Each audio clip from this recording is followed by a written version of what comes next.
मेरे परिवार का भी पूरा सादर नमस्तु नमस्तु। महाराज जी, चक्रवर्ती विवाह क्या है और इसका क्या तात्पर्य है? चक्रवर्ती विवाह क्या है?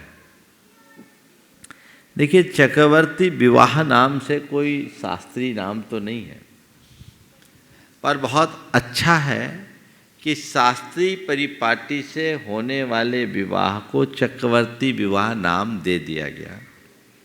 और ये अच्छा भी है ताकि हमारे समाज के धनी मानी लोग इस तरफ अपना रुझान रख सके।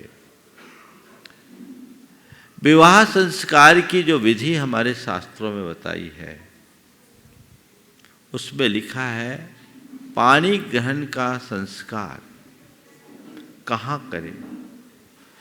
क्वचित पुण्याश्रमे सिद्ध प्रतिमा साक्षी के का विधान है आदि पुराण में।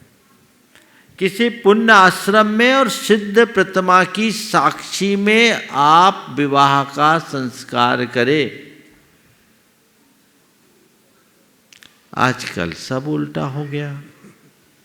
अब सिद्ध प्रतिमा कहाँ ले जाए? धर्मशालाओं में पहले विवाह होता था, अब डेस्टिनेशन मैरिज होने लगी, तो यंत्र ले जाने लगे। दिन रात का कोई विकल्प नहीं, वो अमर्यादित है। तो सिद्ध प्रतिमा की साक्षी में किसी पुण्य स्थल में विवाह का विधान है और सारे संस्कार दिन में संपन्न करने का प्रावधान है। चक्रवर्ती विवाह की जो बात है, बहुत अच्छा स्वरूप।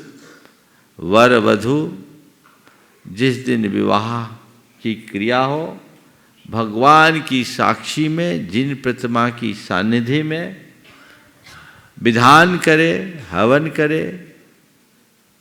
3 प्रकार की अग्नियों का विधान है।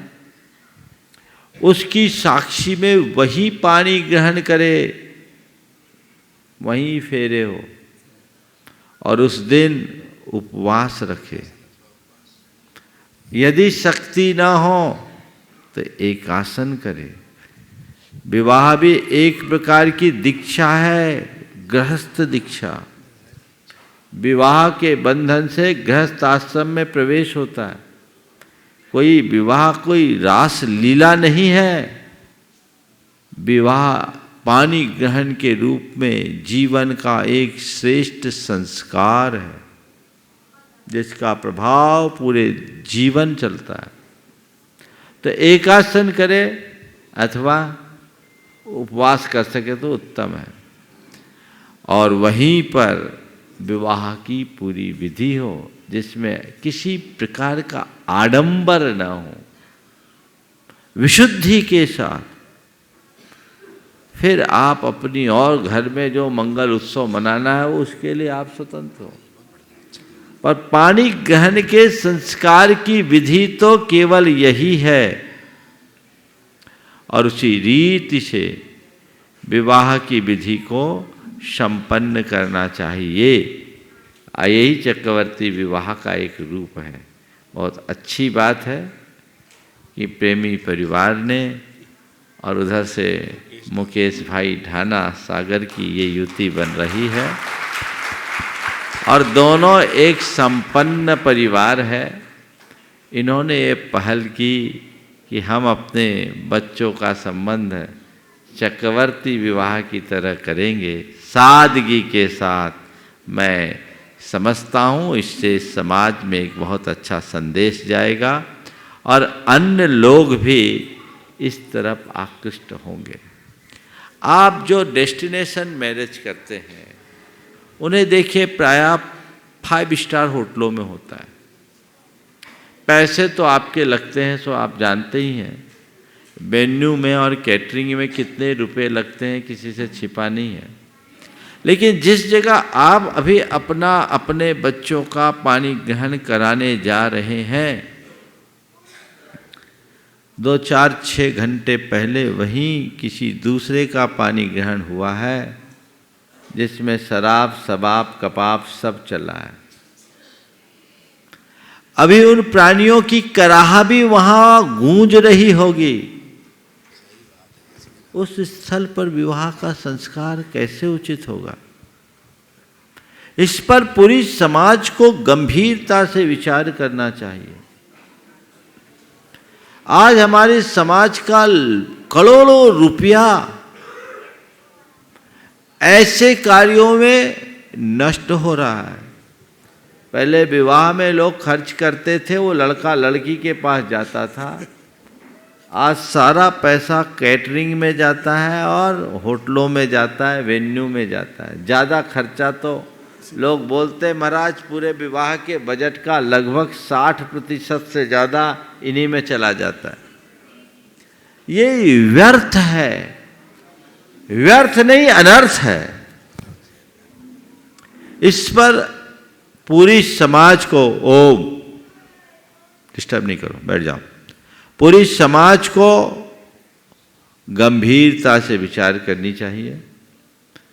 एक अच्छा सकारात्मक परिणाम मुझे ये दिख रहा है कि युवक युवती खुद उत्साहित होकर के इस तरह के संस्कार में बंधने के लिए तत्पर हो रहे हैं। मेरे पास प्रायः रोज ही एक जोड़ा आ जाता है कि महाराज हम चक्रवर्ती विवाह करके आए हैं। चक्रवर्ती विवाह के बाद यह है कि पानी ग्रहण होने के उपरांत किसी तीर्थ यात्रा करो, तीर्थ की वंदना करो, गुरु के दर्शन करो। जब तक ये नहीं करो तब तक ब्रह्मचर्य रखो और उसके बाद घर जाकर आप अपना गृहस्थ जीवन शुरू करो। तो ये बहुत अच्छी बात है, ये योग मिला।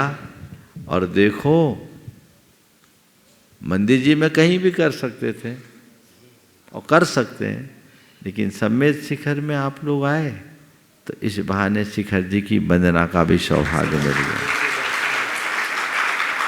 लोग आते समूह ले लेकर के शिखर जी की वंदना कराने के लिए, कोई 100 को लाता है, कोई 200 को लाता है, कोई और ज़्यादा को लाता है अपनी ओर से। यहाँ तो एक टिकट में 2 फायदे हो रहे और सबके पुण्य का 6वां हिस्सा जिसके निमित्त से हुआ उसके खाते में जाएगा।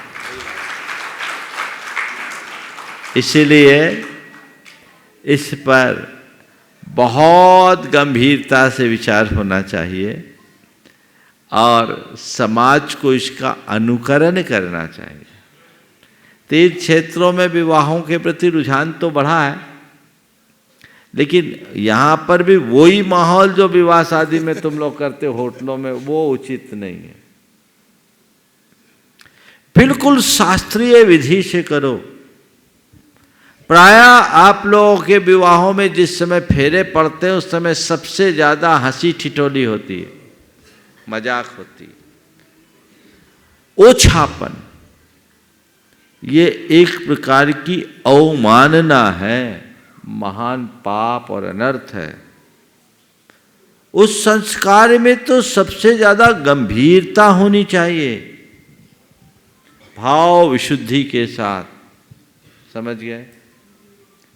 अपने यहाँ ऐसा कम देखने को मिलता है। मैं झारखंड में एक स्थान पर था, बिहार करते हुए अचानक पहुँचना हुआ। तो जिस धर्मशाला में रुकना था पता लगा बुकिंग है, देहात था, पेटरवार की बात है। वहाँ एक अजैन भाई के शादी थी, समाज चिंतित थी, अब जगह नहीं थी, मुझे भी रुकना था। बोले महाराज आज यहाँ विवाह। मैंने सोचा अब उपाय नहीं है, रद्द जगह होगा और क्या होगा।